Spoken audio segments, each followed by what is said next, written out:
Thyroid ശസ്ത്രക്രിയയ്ക്കായി medical കോളേജിലെത്തിയ യുവതി അർദ്ധബോധാവസ്ഥയിൽ ഐസിയുവിൽ പീഡനത്തിനിരയായി. പ്രതി അറ്റൻഡറായ PP Saseendran. അവിടെയുള്ള ആളുകൾ ജോലിക്കാർക്ക് തന്നെ അറിയാം ഇന്ന സ്ഥലത്ത് അവിടെ CCTV ഇല്ല എന്നുള്ള ധൈര്യത്തിലാണല്ലോ അവർ ഇത്തരത്തിലൊരു തെറ്റ് ചെയ്യുന്നത്. അപ്പം ഹോസ്പിറ്റലിൽ CCTV നിർബന്ധമാണ്. ഇതിനു പിന്നാലെ പരാതിയിൽ നിന്ന് പിന്മാറണമെന്ന് അതിജീവിതയ്ക്ക് ജീവനക്കാരുടെ ഭീഷണി.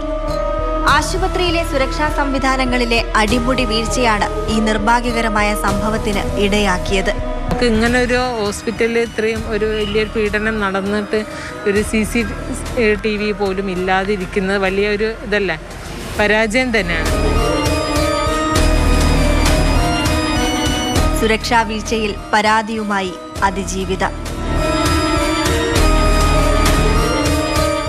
മെഡിക്കൽ കോളേജിലെ എല്ലാ വാർഡുകളും വ്യക്തമാക്കുന്ന രീതിയിൽ CCTV സംവിധാനം ഏർപ്പെടുത്തണമെന്ന് മെഡിക്കൽ വിദ്യാഭ്യാസ ഡയറക്ടർ കഴിഞ്ഞ നവംബർ 15-നാണ് ഉത്തരവിട്ടത്.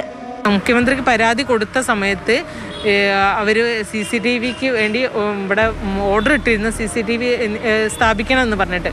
അപ്പം അതിന് ശേഷം ഇപ്പോൾ ഒരു 2-3 മാസങ്ങൾക്ക് മുന്നേ ഞാൻ ഈ പ്രതിയായ ശശീന്ദ്രൻ അവിടെ വരുന്നുണ്ടെന്ന് പറഞ്ഞപ്പോൾ ഞാൻ പറഞ്ഞതാണ് അതിൻ്റെ ഫുട്ടേജ് വേണമെന്നുള്ളത് ഞാൻ അപേക്ഷ കൊടുത്തിരുന്നു.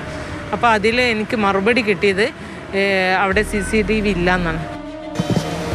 ആരോഗ്യ വകുപ്പിന് എന്നും നാണക്കേടാണ് രോഗി ആശുപത്രിയിൽ പീഡിപ്പിക്കപ്പെട്ടത്. എന്നും മുൻപന്തിയിലെന്ന് പറഞ്ഞാൽ മാത്രം പോരല്ലോ, ഇത്തരം വീഴ്ചകൾ സംഭവിക്കാതിരിക്കാൻ ജാഗ്രത വേണ്ടേ? നയൻതാര, മാതൃഭൂമി ന്യൂസ്, കോഴിക്കോട്.